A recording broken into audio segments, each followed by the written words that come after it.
Okay, so for the last part, I'm really rusty, but I did make an outline like Kelly suggested. So I'll just be kind of glancing at that as I go over the last portion, which is the freedom of choice. So let me ask the two of you a question. Have you ever lost a loved one? Okay, and who were they to you and what happened? Wow. So if you don't mind me asking, where were you guys on the financial side of things? Like, do you remember how much everything cost? Right. What most people don't realize is that the traditional funeral today is about $14,000, whereas cremation is $7,000. And another thing that families aren't realizing is that insurance companies aren't handling the final payments the same way that they used to. The way that it used to be, if something were to happen to John, Mary would take that $50,000 policy that he has and hand it over to the funeral director as collateral. Um, until the insurance check shows up, I'm sorry. But it doesn't work that way anymore. Insurance companies used to have your policy paid within 24 days, but now they can hold on to your policy for up to 60 days. And do you know why that would be? Interest, exactly, the millions and millions of dollars that they make off of interest. That's why so many families are getting burdened with out of pocket costs when it comes to the funeral time. For the same reason, funeral directors require 50% upfront and the rest paid within 30 days, or there will be late and penalty fees attached. Now, most families that we sit down with don't have $15,000 just laying around. And if they do, it's definitely not intended for somebody's funeral. And that is why we came up with the Freedom of Choice certificate. The way that this works, Mary, when something happens to John, it could be tomorrow, God forbid, it could be 50 years from now, cancer, illness, accidents, or anything in between.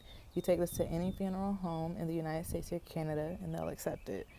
Um, in fact, they love it because it's backed by an A+ superior rated company like ours, and so they know that they'll be getting paid. All you'll have to do is turn the paper over, negotiate the lowest possible, like the best possible cost for the funeral, and then sign. And as a beneficiary, and what you'll do is give it to the funeral director. I'm sorry, give it to the funeral director, and then you're done. The only thing that you have to make sure, Mary, is that you keep John's funeral under $30,000, and the same for Mary. So this is a very important number. As soon as you get the funeral home, they're going to call this number here. They're going to ask two questions. Are you enrolled, and for what amount? So after today, you will be enrolled, of course.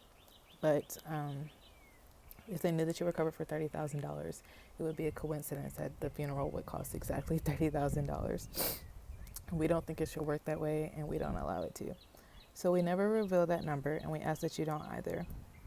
We simply cut two checks, one to the funeral home for the amount that you wrote on the back, and the rest to the family tax-free. We find that this is like the simplest, cleanest, most easiest way to get things done for something that's unfortunately going to happen to us all someday. This allows the family to breathe and grieve and celebrate the family member's life and not have to worry about their financial situation.